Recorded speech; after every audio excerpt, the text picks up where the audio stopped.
All right, we're back. People are wandering back in the room.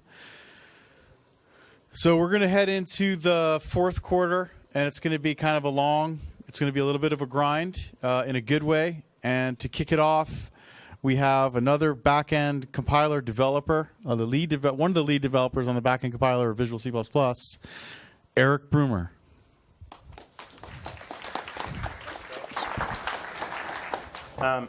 My name's Eric. I've been working on the compiler optimizer for 6 years now, mostly auto-vectorization related. This talk's going to be a little different than the others, so I just want to say that up front.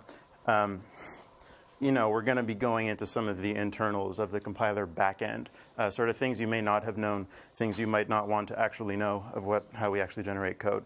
So let's get started. When you think compiler, I think front-end errors, I think front-end warnings. I heard a really interesting thing about what the compiler is. The compiler is that thing that puts your destructors in the right place. Okay, it does that, sure. But look, you're writing your code. There's a lot of code generation and optimization that goes on to get your code to run as fast as possible on that thing, and on that thing. There's a lot of extra stuff that goes on behind the scenes after you've fixed your errors and ignored your warnings. We're native code folks. We care about performance. I hope every single person here, to some measure, really cares about the performance of the code that they're writing. And the compiler optimizer just has a lot of say in that. There's a lot to do for optimization in that, to say about optimization for that. So for this talk, I really want to expose some of the guts in the optimizer. It's going to be a pretty low-level talk. This is going to be a little bit different than what the past talks have been. There's going to be raw loops, Sean.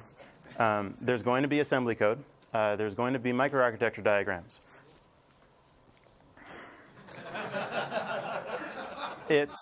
It's necessary, though, or at least I think it's necessary, to talk about some of the compiler optimizations from the point of view of the hardware. We really need to go into these assembly code microarchitecture type things.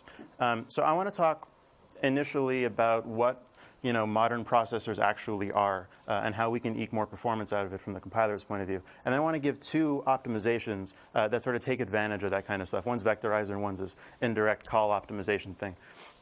So let's just get right into it. So you may have seen this diagram before. Right on the left-hand side, we've got a Pentium chip, 3.1 million transistors. It's the processor of yesteryear. On the right-hand side, there's Intel's Haswell processor. It's got 1.4 billion transistors. There's sort of a lot of stuff in that. This diagram is not to scale. If we took the Intel design and printed it on modern transistor technology, it would look a little bit something like this. That's a little bit more accurate representative of what Haswell is compared to what the Pentium chip is. And basically, it comes down to there's just a lot of silicon. There's a lot of transistors. There's a lot of money put into the design of these chips. And on the compiler side, we absolutely have to take advantage of it. That's the only way to get the performance that we're all craving out of these modern processors. One of those things that's been added since the older Pentium chips has been the vector hardware, the compiler optimization. I'm just going to give a very, very brief explanation of what automatic vectorization actually is. We're going to use this later in the talk. I just want to give a very, very quick overview. So basically, automatic vectorization takes your existing C++ code and compiles it such that it uses the vector instructions. We make use of that right now to execute multiple loop iterations at the same time. This is easiest to be explained through a small example. This is a raw loop.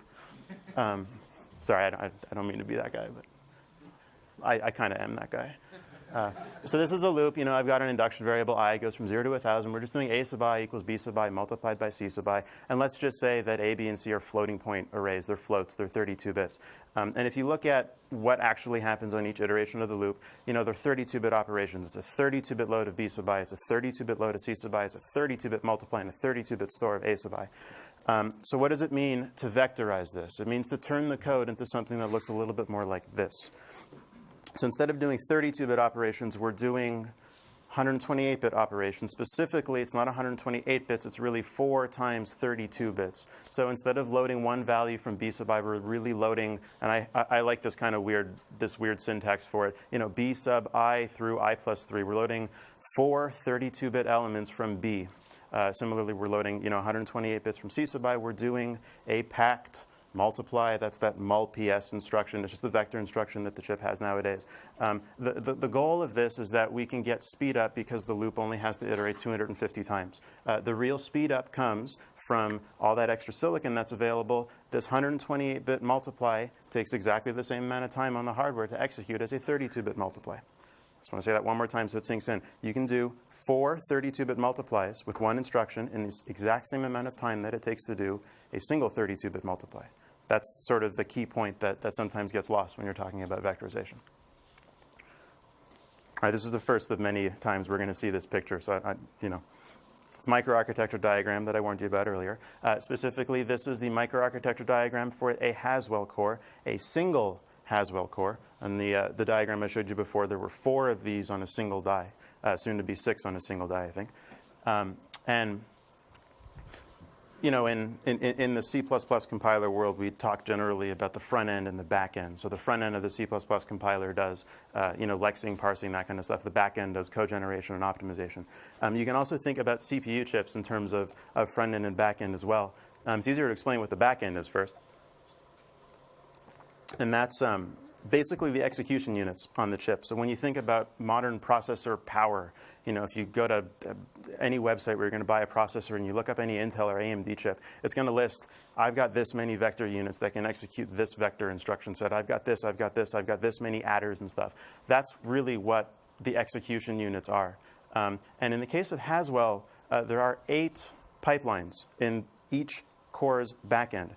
8-wide superscalar. That means it can, at peak performance, it can execute 8 instructions in one single cycle.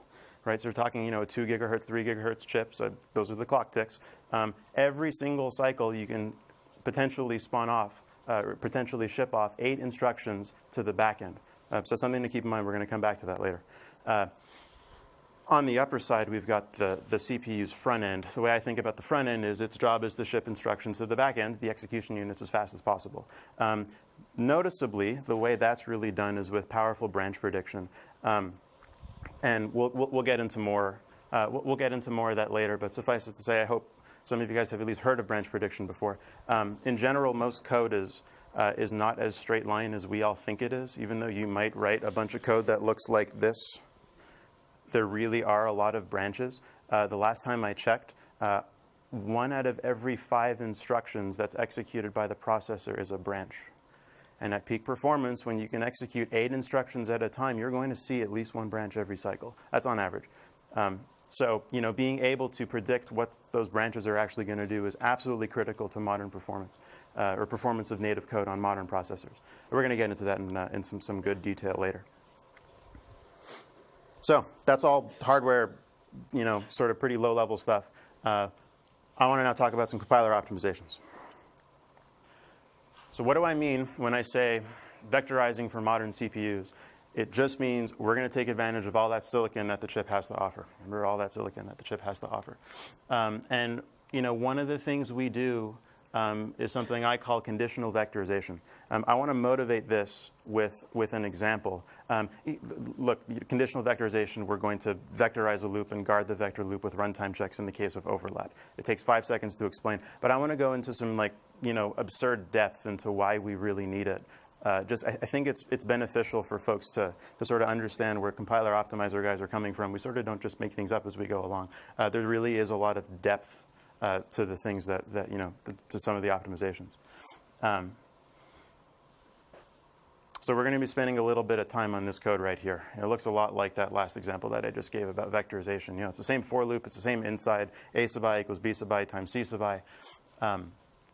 Something to keep in mind is I am using C-style arrays here, float star A, float star B, float star C. Everything I'm saying applies directly. If you replaced float star with standard vector ref or standard vector star, it's exactly the same. That doesn't change. Don't be afraid. Oh my God, I'm a C programmer. It's okay. It still totally applies to modern C++ code, except if you're not using raw loops. So let's just go a little bit slowly and actually see what this loop is really doing. So let's say A, B, and C are pointing to distinct chunks of memory. I have the A's bar of memory is at the top, B's in the middle, C's on the bottom, and we've just got pointers to those pieces of memory. This is pretty straightforward, so you're going to see me start to talk pretty quickly, but hopefully this isn't too confusing. I'm pretty sure we can all sort of drive our way through a loop like this. I promise you I'm getting somewhere, though. So the first iteration of the loop, we're going to be loading from B sub 0. We're going to be loading a float from C sub 0. We're going to do a 32-bit multiply, pack the result in A sub 0. Yes, good. We finished the first iteration. Second iteration, we're doing the same thing. We're loading B sub 1. We're loading C sub 1. Multiplying together, we're putting it in A sub 1.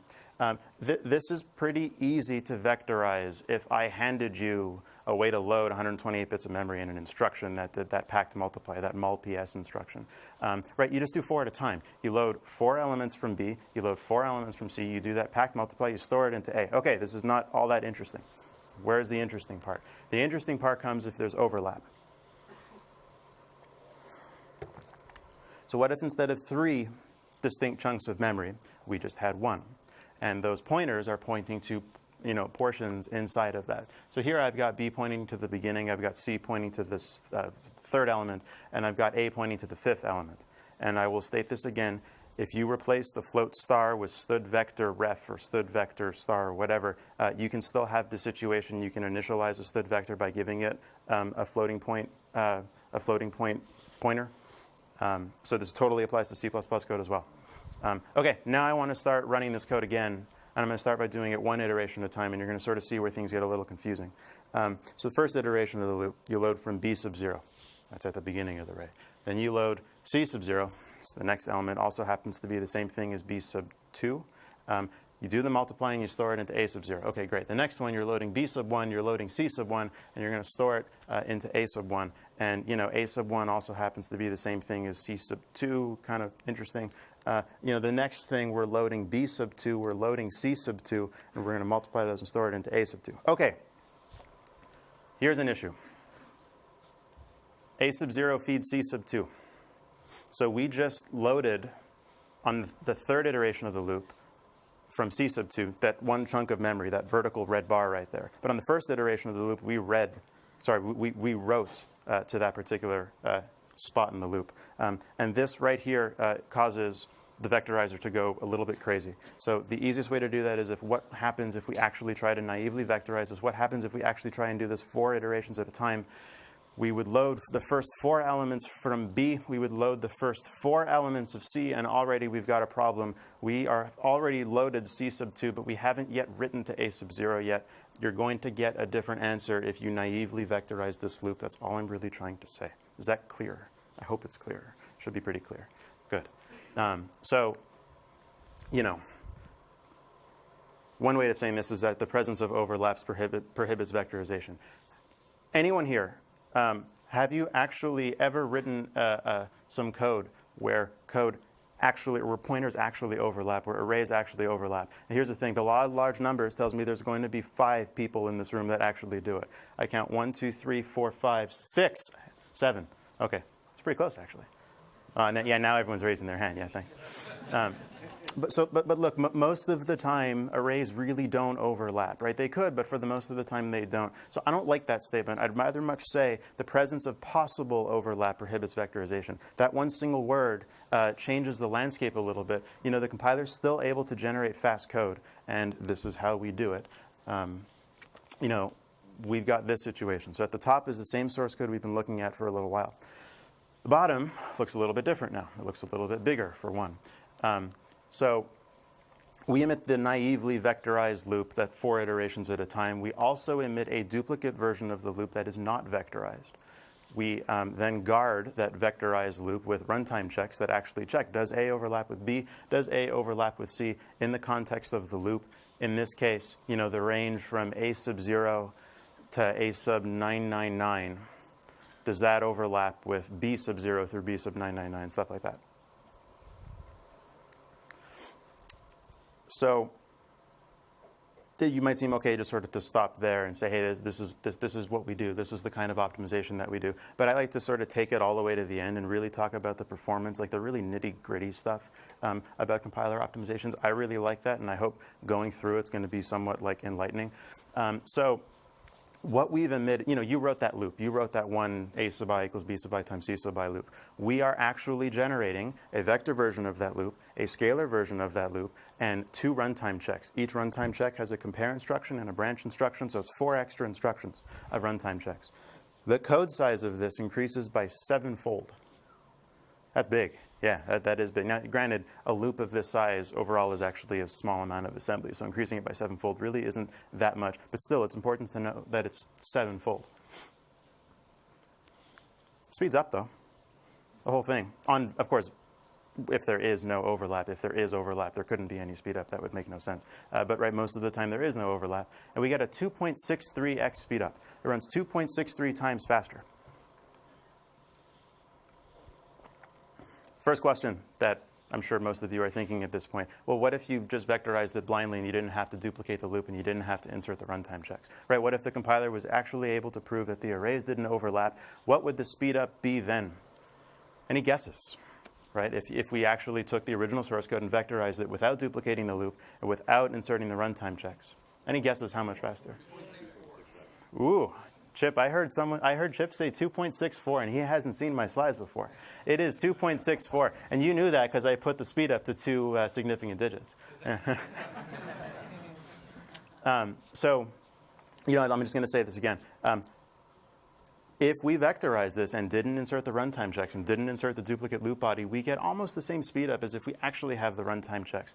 The processor is so good at executing those 4 runtime checks every single time, before the loop body executes, that it makes no difference at all, basically no difference at all to the end performance. Kind of interesting.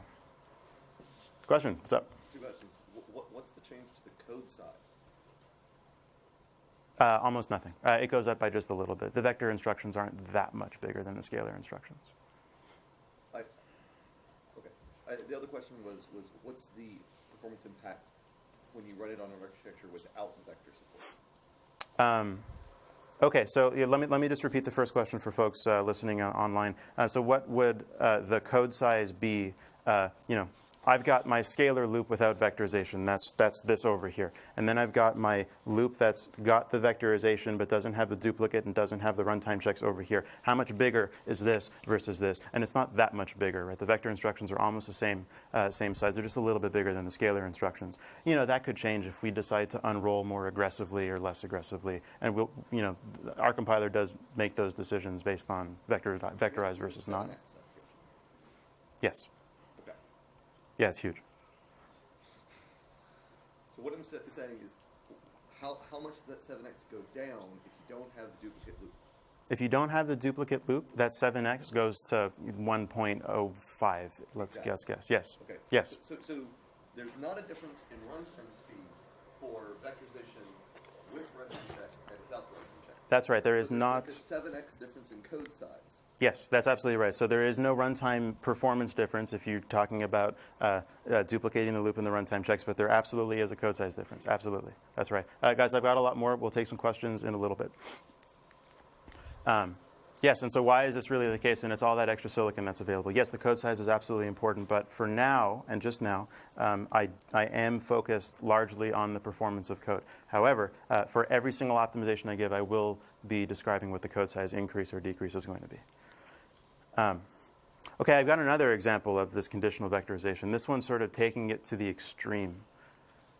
This is some code. That's a loop. So basically everything that you see is a whole loop body. This is code from a spec industry benchmark that does DNA sequencing. And the loop is vectorizable only if you can ensure that none of those arrays in orange actually overlap, because this thing is written in C and it's using arrays, and every single one of those is an array. And in order to vectorize this, we have to emit 42 runtime checks, which turns into 82 compare instructions or 82 compare and branch instructions, not to mention the duplicate version of the loop. And in this case, the code size increases by 4x. Now, I really like talking about high-tech problems in terms of like low-tech demos. So I took that loop body that was vectorized and I printed out the assembly code on really small font, and it's like double column too. So don't worry if you can't read it. I can't read it, and I'm holding it right here. So This is the assembly code for just the vector loop that we emit. It takes one whole page of assembly. This is the assembly code for the duplicate scalar loop that we have, right? It's just a little bit smaller than the vector loop. We have 2 pages worth of runtime checks. 2 pages. This is absurd. This is just plain stupid, right? This makes no sense. Why would we ever do something like this? Because it's faster. So the loop itself goes twice as fast, and it just so happens in this case that this particular loop is a large part of the benchmark. The overall benchmark actually speeds up by 30%. And Chip, let me ask you this one again. So let's say we vectorize the loop, but we didn't need to insert those 2 pages worth of runtime checks. What would the speed up be in that situation? I don't mean to put you on the spot. I'll just give you the answer. 2.5. It's actually 2.1. So think about that for a second. We've got 2 pages of runtime checks. 2 pages. That's a lot of code. That's 84 instructions. And they're not like just straight line instructions. Every other instruction is a branch. But we're able to match the performance almost exactly to what you can get without even needing those runtime checks, in the first place. I think that's really cool. What is the value of M? Ooh. Of n. You mean what is the value of the loop? What's the loop bound? And it's the letter M. I copy and paste it, and it was M. I don't remember. Number of layers, 1,000, 10,000. For speed up would depend on. Geez, I don't remember. If someone's got an enlistment in the branch that I work in, I can find it for you. Ask me that question on the either afterwards. We'll look it up. No, that's a good point. But keep in mind. Look at what the loop body's doing, right? Even if M was only, say, 512, right, as opposed to 50,000, right? There's still a lot of stuff that's going on inside the loop, right? There's a control flow inside the loop too, right? The actual loop body, each individual loop body, spans multiple cache lines, accesses all sorts of data. I'm actually not sure that the upper bound of this loop matters too much if it's over 512. That's my guess, but I'll check up on that. It's a good question. Okay, enough with this vectorization stuff. Let's talk about something different. I call this indirect call optimizations, but the easiest way of looking at it is really through an example. So I've got some code here. I've got 2 functions, func1 and func2. Func1 just takes its parameter and returns a parameter plus 100. Func2 just takes its parameter, returns a parameter plus 200. And what really matters for me is this function called test that takes a function pointer, which is typedef at the top. I know. Typedefs and function pointers. Geez, what am I thinking? At a C++ conference using typedefs and using function pointers. But anyways, this is the example that I want to use. So we've got test, which just calls through that function pointer and passes the parameter 3. Seemingly simple. This is the assembly code that we generate for test. This is what any self-respecting compiler, just with the information that it's got, this is what it's going to be generating. Load f, your parameter, into some register. You're going to push the argument 3 before you make the call. And when you make the call, you're going to call through whatever you loaded from f. In this case, I'm just using the ECX register just because. And just to reinforce this, when the call instruction actually executes, it's going to take whatever 32-bit value it's loaded from f and set that to be the next instruction that we're going to execute, just to make sure it's an actual transfer of control flow. I don't really know how else to say this, but this particular set of code gen, those 3 instructions are terrible. They're miserable on modern hardware. And I want to really talk about why, and I'll go into some really sort of gritty detail about why that's actually the case. Here's our microarchitectural diagram again. So I'm looking at this particular set of instructions on Haswell, but this really does apply to most modern processors, even on ARM. Our ARM stuff as well suffers from this issue. So I've got my 3 instructions at the top left, right? The load from F into a register, the push, and then the call from whatever we've loaded. And let's say they all exist on the same cache line. So in one cycle, they all get loaded. In one cycle, they all get decoded. And the scheduler is able to understand, hey, this is really a move instruction. This is really a push. This is really a call. Then, then the scheduler takes over. And this is the scheduler that can actually dispatch 8 instructions every cycle. So it looks at all of these at the same time. And it says, hey, who's ready to execute? And it realizes the first instruction loads from F.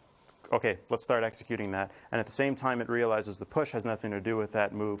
So it goes ahead and it executes both of those 2 instructions. It ships it off to the back end of the processor.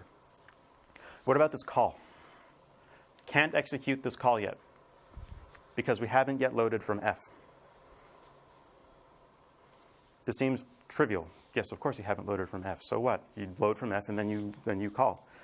It's not that straightforward. So if you're lucky, if you're really, really lucky, the value of F exists somewhere on the chip that's really, really close to the execution units. If you're really, really lucky, it's in a store buffer somewhere. And then it's only going to take like 2 or 3 cycles for you to get the data from F into ECX, which is then going to actually figure out, hey, this is where I need to actually transfer my execution. This is the next instruction that I actually need to execute, or the address of the next instruction that I actually need to execute. If you're less lucky, F isn't in your first level cache, it's not in your store buffers. Let's say F is in your second level cache. You're talking 12 to 15 cycles before you actually get the value of F inside ECX, which you can then forward to the call instruction to actually find out what the next instruction is going to be to start executing. That's 12 to 15 cycles on a chip that can execute 8 instructions every single cycle. We've got all this silicon, all of these transistors available to us, and we're just not going to use them if F is in the second level cache. And you know what? That actually happens a lot in this type of code. What the hell? Right? You know, this chip is so powerful, it can execute 8 instructions every single cycle, and it's just going to sit there for 12 cycles. You can do a square root of a 32-bit number in 12 cycles using one core. This whole chip can do your math homework in the time that it takes F to go from the second level cache onto chip, so you can actually figure out what next instruction you want to execute. I need a minute. This code gen really bothers me. It's painful. Okay. I want to fix this. So what I'm going to do now is rewrite my function test, which I really don't like the code gen, so we're going to rewrite it to something better. And I'm going to change it to this. So I'm first going to check if F, the passed-in thing, is equal to func1. And if so, I'm just going to call func1 directly with parameter 3. And if F is func2, just call func2 directly with the parameter 3. And you know what? Hey, I consider myself a decent programmer. Let's say someone in the future is going to write a func3 or func4 or func5, right? My code is future-proof. That's OK. This is the assembly code that we now generate for test. It's bigger, a lot bigger. And you know, this is starting to look a little bit more like confusing assembly code. So let's just walk through it very, very, very quickly. You know, at the beginning, we've got the same move from F into ECX. We've got the same push. So we're going to push the same argument to whatever function we're about to call. And then we compare whatever was loaded from F with the address of func1, and if it actually is func1, we call func1. If not, check func2. And at the very bottom, we've got our old code, you know, to call through whatever F was originally.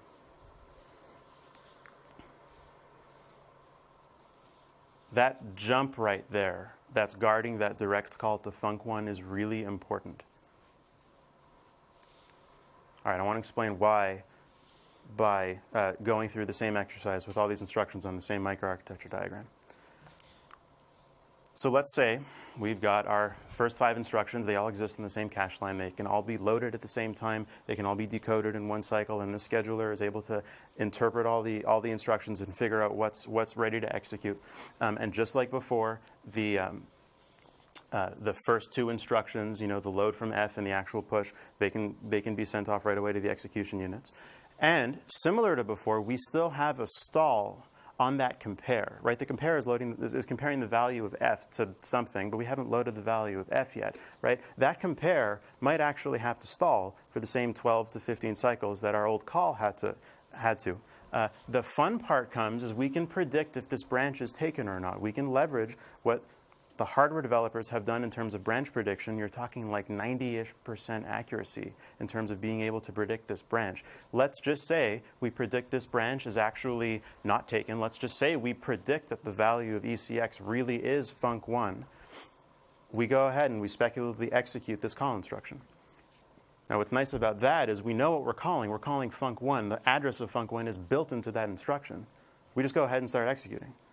Now, of course, if the predictor actually predicts wrong, the processor needs to, it's called squash all those speculative instructions. That does still need to happen. But what if it guesses right? And it does guess right 90% of the time. Once the value of F actually comes back onto the chip, you've speculatively executed all these instructions. You just let them commit. It's really cool. I think it's really cool. I'm pretty excited about this. This is so much better than the last code gen. It's just night and day. And of course, I really, so I want to explain, just to make sure this sinks in. It's same source code, same assembly that we've been dealing with. I just want to explain what the differences are here. So the code on the left is one version of the code. The code on the right is another version, and the assembly code is right below it. On the left, we stall because we don't actually know where we are transferring execution.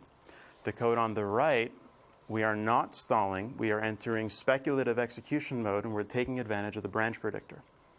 So we're turning an indirect function call into a direct function call that's going to be speculatively executed based on a branch prediction of a branch that's actually guarding it. And this does make the code go faster. We're going to get into some details in the next slide for that. But of course, I'm a compiler guy. I haven't said anything about a compiler yet, right? I've just actually rewritten this code, add the if statements by hand. But the compiler can do it for you if it's got the right profile information. We'll talk about the profile information in just a little bit. But let's just say we have this profile stuff around, and the compiler is actually able to know stuff about your program. So I got the same source code, the original source code that generates the really bad assembly that's on the left. So what if the profile counts say that when we're executing tests, we're calling func1 around as often as we're calling func2? The compiler will insert those checks for you. Those same checks that we put in. If f is equal to func1, call func1 directly. If f is func2, yada, yada, yada. Code size increases. It does.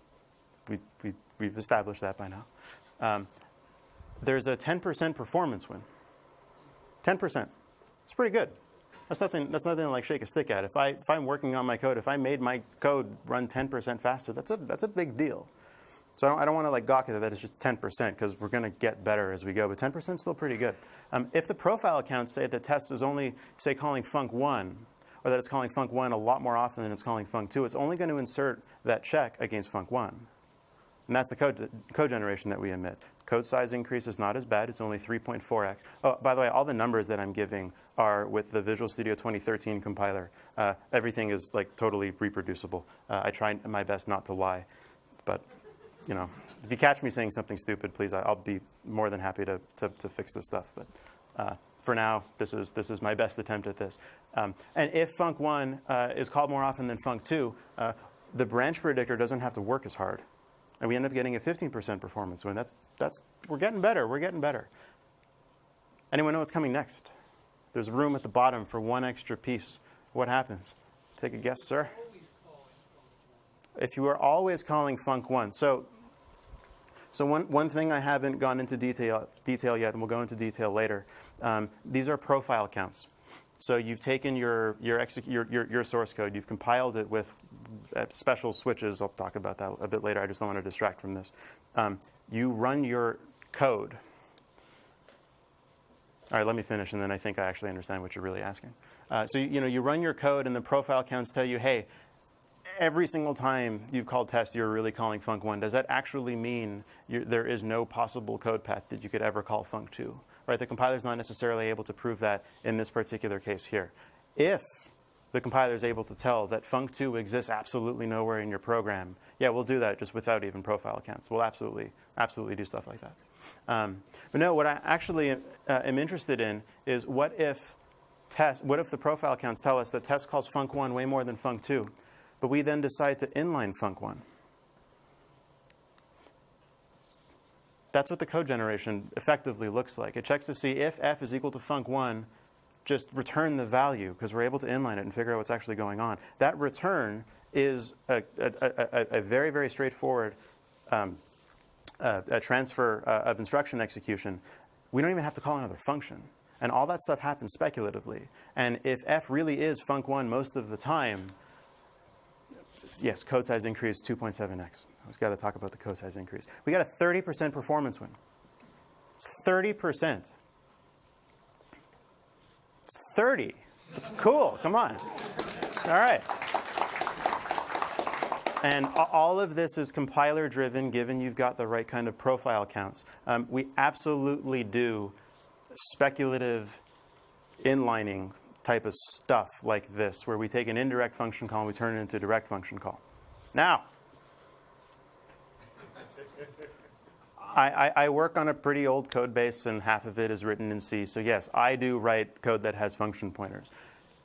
Law of large numbers. I'm expecting 5 people that work on code that uses function pointers.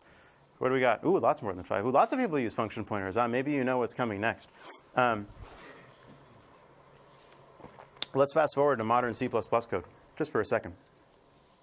What if I've got something like this? So I've got a base class called base that defines a pure virtual function func doesn't need to be pure virtual, just it's a virtual base class. And then we've got class A, B, C that all inherit from base and define their own version of func. And surprise, surprise, those bodies of func look a lot similar to the last example that we had. And then I've got my function test, which looks a lot similar to the last test function we had, where we're calling x arrow foo, and x is of type base. And the C++ virtual inheritance thing generates this kind of assembly code, where we take x, we have to figure out its virtual function table, we find the right version of func to call, push the argument, and then actually call whatever we need to call. And surprise, surprise, this looks almost identical to calling through a function pointer. In fact, that's what the virtual function table really is. It's just a list of function pointers. So everything that applies, everything that I spoke about for the last 20 minutes, talking about turning indirect function calls into direct function calls, completely applies when we're talking about virtual calls as well. And you know, the fancy words, compiler-driven speculative devirtualization and inlining, is a lot of words, but the basic idea is the function pointer case, you know, the previous case, the C-style case. The compiler is basically not guessing, but using profile information to make a strong determination that a function pointer is pointing to a specific function. In the virtual class base, we're talking about, the virtual base class case, we're talking about the compiler using profile information to figure out what type your parameter is. It's kind of cool. We're solving this 2 different problems in the same way. We really are doing speculative devirtualization. I think that's pretty cool. And we'll speculatively inline whatever we think is going to be right. And it's all based on profile data.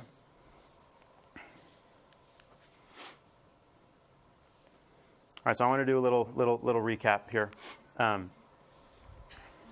Overall, any compiler really has to take advantage of all the silicon that's available. Right? We got 1.4 billion transistors that are on modern, the Haswell chip. There's shared memory. There's all sorts of shared L3 caches among all the cores. There's an amazing, amazing opportunity in the compiler space. We just have to take advantage of the silicon. And one of the ways we do it is guarding optimizations with runtime checks. And we do that right now with automatic vectorization.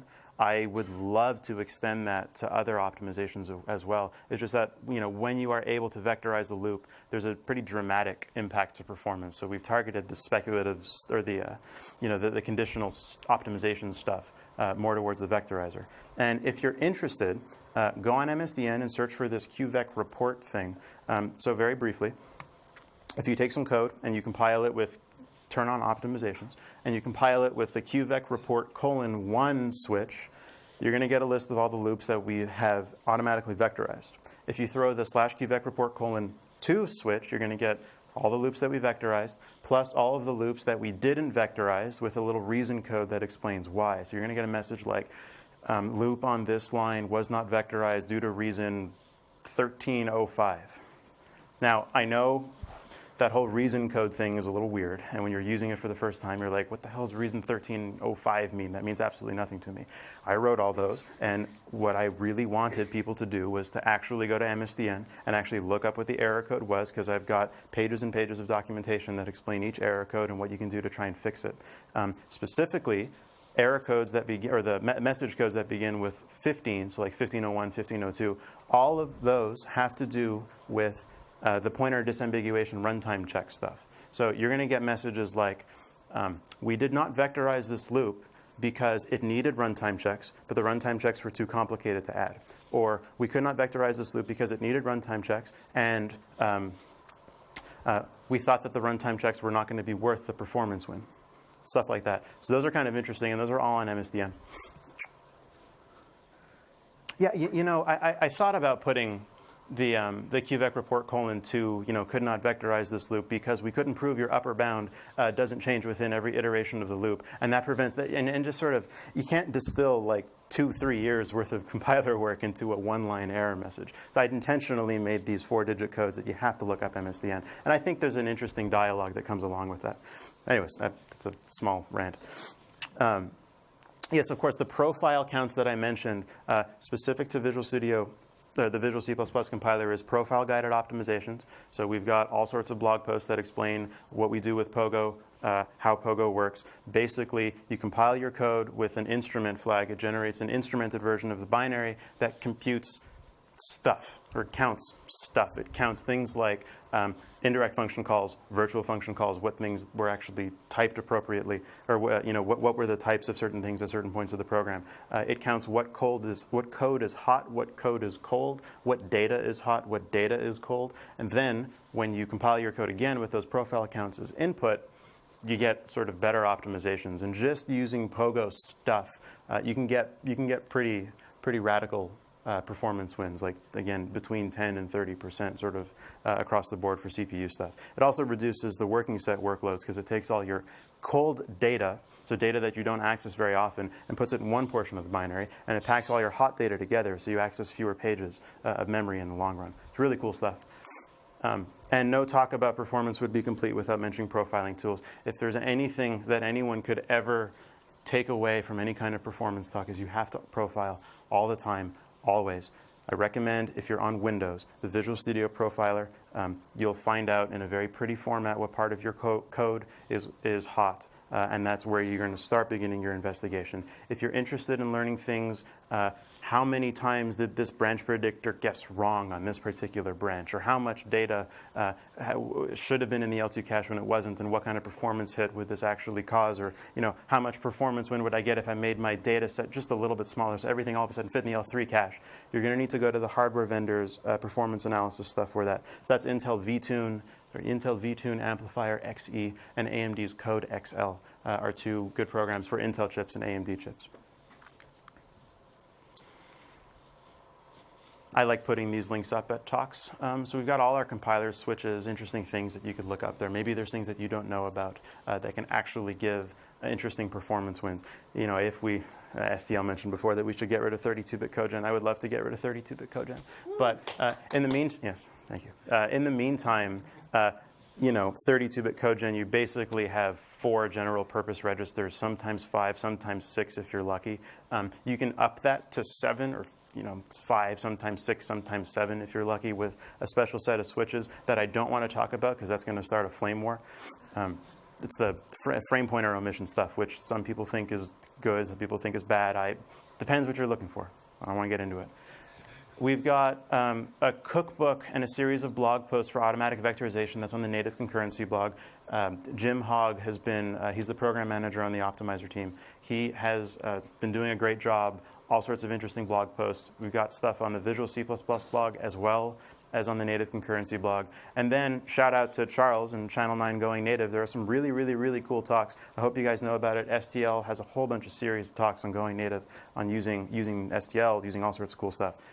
There's also some performance-specific things there. There's talks on Pogo. There's talks on different kinds of optimizations, and so on. So I've got some time for questions. I do have like 15 or 16 minutes. I'm happy to answer questions for 15 or 16 minutes, unless you guys want to have just a little bit of fun. Just a little bit. I'll take your questions. I know your hand's been up for a little while. I'll get to you first. So I've got some backup slides just to give you a sense of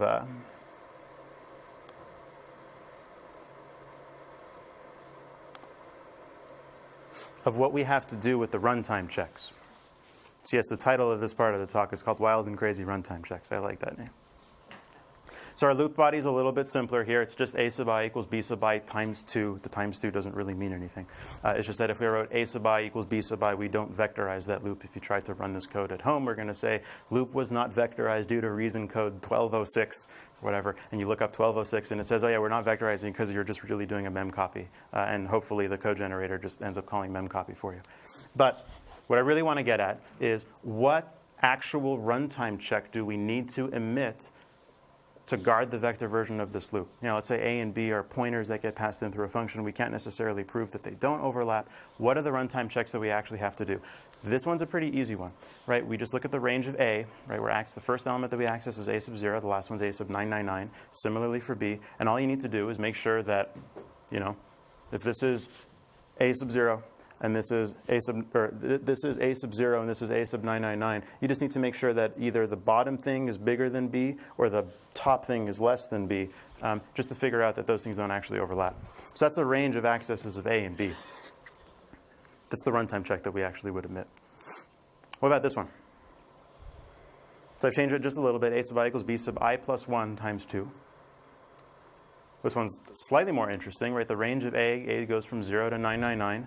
B doesn't go from 0 to 999. It goes from B sub 1 to B sub 1000. If we omit the runtime check that compares A sub 0 through A sub 999 to B sub 0 through B sub 999, we're actually generating wrong code. It's possible that they overlap on that last element where you're accessing B sub 1000.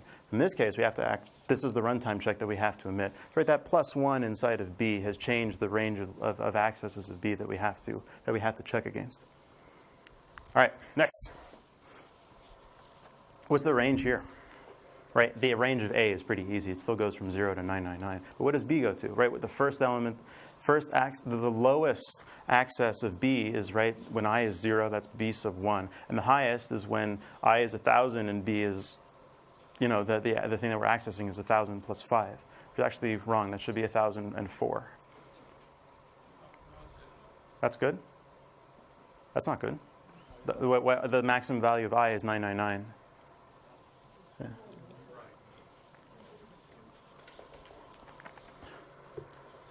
Yeah. No.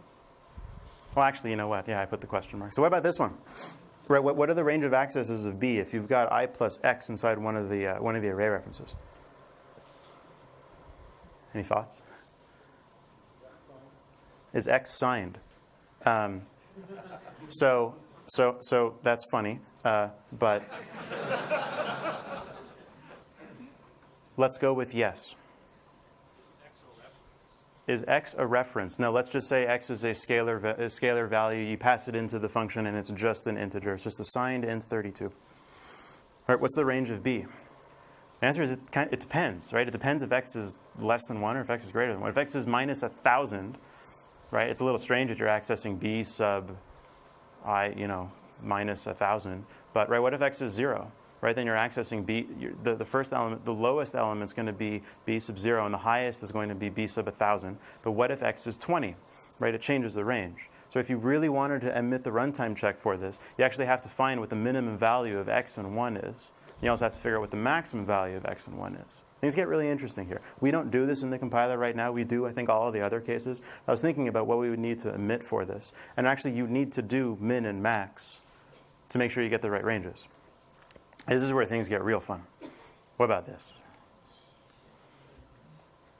Right, so I've changed two things in here. One, it's now B sub I multiplied by I. But I've also changed the loop bounds, right? I goes from some lower bound up until I goes to some upper bound. This is, I think this stuff is really interesting. Right, you know that if you treated the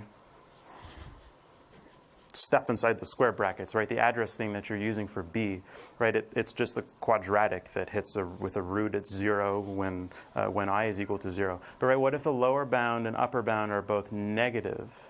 Things get interesting in that case. What if they're positive? It's a little weird. Like, what does the runtime check actually need to be here? And maybe you don't even need to check a range. Maybe all you really need to do is check that A sub 0 is less than some value and that the lower bound is positive. That's kind of weird. I think that stuff's kind of cool. I just thought it was interesting. Right? These are the things that we think about when we're emitting runtime checks. It's not just a straightforward, hey, does this array overlap with this array? There's much more interesting things that we can do. So that was the fun part of the talk. I had fun. I hope you guys had fun. Okay, so let's take some questions. All right, this guy had his hand up for a while. Go ahead, sir. Do we have mics around, or? Yes, we do. Just wake Charles up a little bit.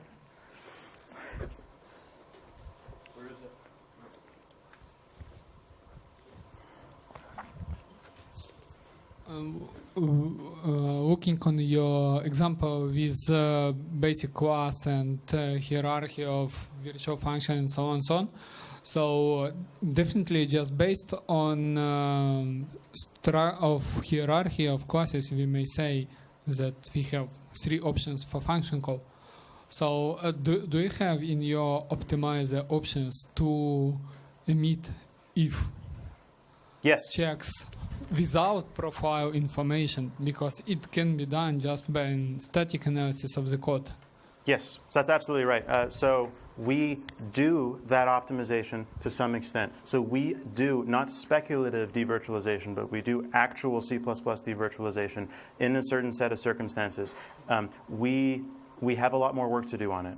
If you write your code and then never end up using C, if the base class, or if the derived class C is never used inside anywhere of your program, we are going to insert those if checks without needing profile accounts. Absolutely do that. Similarly, if A is the only class that you actually use, we're just going to change every reference from any function inside of base just to A.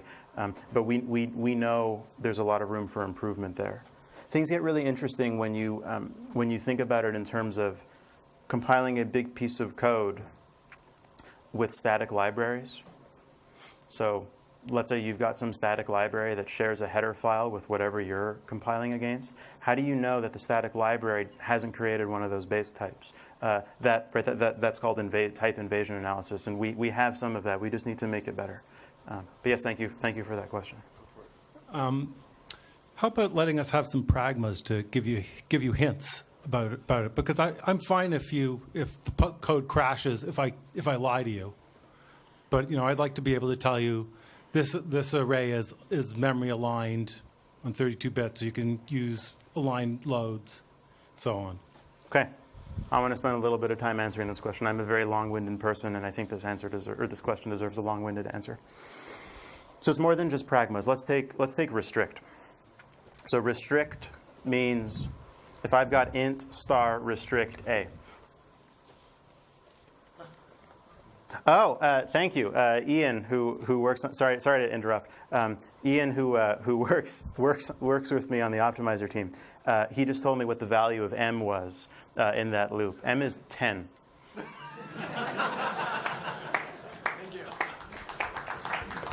Thanks, Ian. Okay, sorry to get back to your question. Now, restrict. So int star restrict A. We treat that what does restrict mean? So everyone's on the same page. Restrict A means my pointer A points at something, and nothing else points at that same thing. So if you're looking at the that runtime check thing, right? If we need to check that A could possibly overlap with B and A is marked as restrict, well, the user just told us nothing could possibly overlap. So we do consume restrict in that particular case if you need to get rid of runtime checks. And restrict is a neat thing if you really chose to go down this path and we couldn't vectorize this loop because it needed runtime checks and the runtime checks were too costly or something. You could throw restrict on that. We're not going to emit the runtime checks. We'll vectorize that loop. I don't like that for several reasons. One, restrict is, well, what is restrict? Right, it's a keyword. It gets colored differently in my IDE when I type it. Is it a directive? Is it a pragma? Is it a hint? What is it?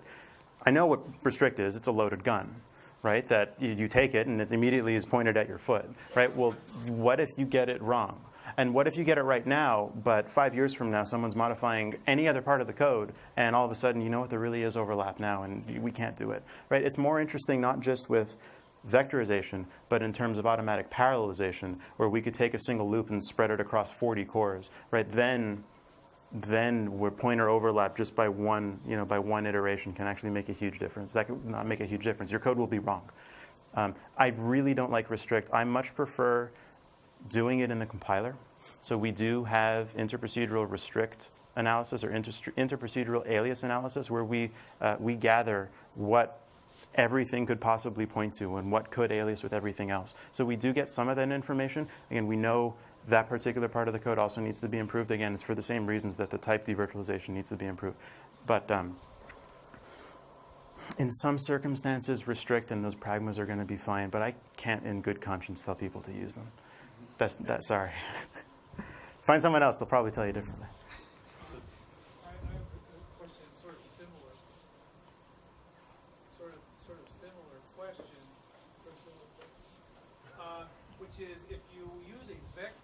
rather than a pointer. Yeah, there we go. If you use a vector rather than a C array, then does that make it easier for the compiler to say, well, I see this vector is being declared or being created or whatever. I know the two vectors that are independently created and aren't a reference to another one or whatever cannot possibly overlap by the definition of the way they're created. Therefore, that makes your job easier in terms of being able to do the parallelization. Is that true or not, or does it not matter? So most of what you said I completely agree with.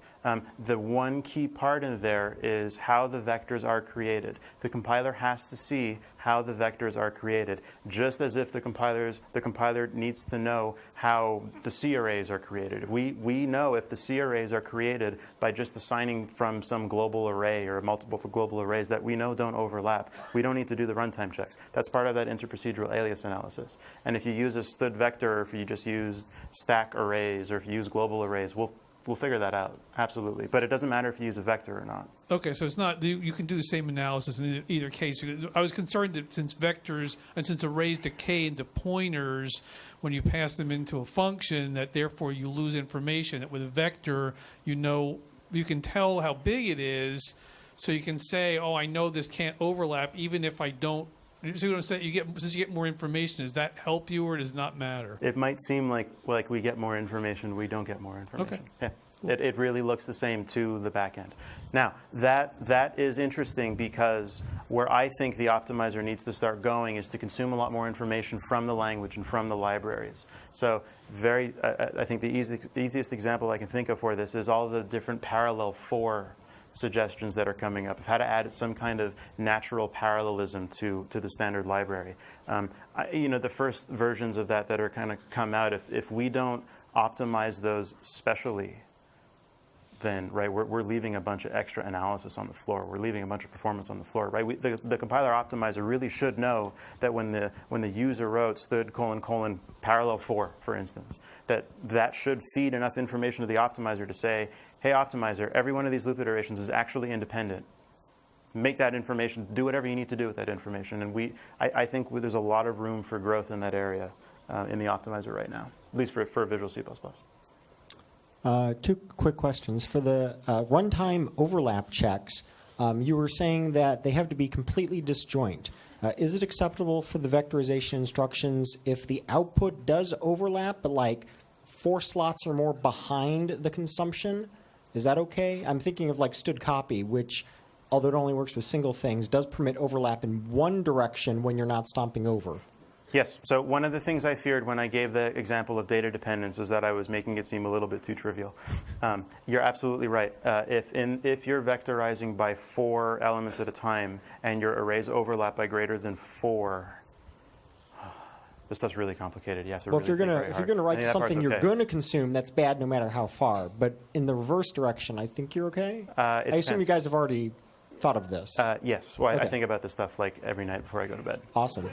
There's a whole branch of computer science devoted to just that problem of what array reference that we're writing to on one iteration is being read from a different iteration. It is a huge, huge, huge branch of optimization. Second question. Programmers who optimize for size without PGO, are they horrible people or very horrible people? So you have to profile. If you've profiled and then you've determined that I want to compile everything for size, I'm okay with that. Right? There are lots of components, take in Windows, that really the goal of them is to actually be as small as possible. That's totally okay. So if you've profiled, if you haven't profiled, you're just a terrible person to begin with, because you haven't profiled. I don't care if you're compiling with, you can compile without optimizations or whatever. That's not why you're a terrible person. But yeah, I think there's sort of the bigger outside part of that. If you know what your code's doing, yeah, sure, it's okay. The vectorization instructions, do the speed depend? Does the speed depends on whether the operand aligned at 16 bits or not? It's 16 bytes. Okay, so yeah, another long-winded answer. Take 100. So everything is microarchitecture independent. It's a little on the absurd side, but it's something that we have to live with. Take 128-bit code generation on x86 and x64, so SSE2 code generation, for instance. If you emit the aligned versions of the instructions, your code will go a little bit faster on newer processors, and on older processors like prior Nehalem, so like before 2008, I think, they're going to run a lot faster, right? They're talking like 15% faster just from using the aligned version of instructions. With Haswell, that's not that big of a deal anymore. It's much, much more like 1 or 2%. The painful part is if you use an aligned instruction and your data is not actually aligned, your program will crash. It's not like it'll go to slow, but it will crash. The story is different with 256-bit vectorization on AVX and AVX2, where we don't have, I think Intel sort of got wind that we weren't using these aligned instructions because they make your program crash if we get it wrong. Then coming back to the pragma thing, right? What do you do if you've said it's really aligned, but it's not? So on AVX, they fixed that problem by the same instructions will take aligned versions and unaligned versions of your data, and the aligned ones will go faster. I mean, there is a trick when you run in parallel aligned and unaligned reads, shuffle in registers, and then run. Anyway. Yes, no, I know all about those tricks. I love those tricks. You get into major problems if you store some amount of AVX bits to memory and you load a subset of that. That actually harms chips these days. I can give an hour talk on just that one problem. I love that stuff. And that's something that can make code go a lot faster, scientific type code, especially where people think, hey, I'm storing a whole bunch of data in memory. Let's just use XMM types and XMM instructions. Do it 128 bits at a time. But if you're loading small components of that, if you're loading the third byte out of every 8-byte chunk or 16-byte chunk that you're storing, there actually are severe performance penalties for that. So there's interesting, right? It's not as simple as just, oh, let's use this trick and shuffle things around. It's going to be okay. Yeah. All right, I have a question. Are you done? No, I'm just kidding. Thank you, man.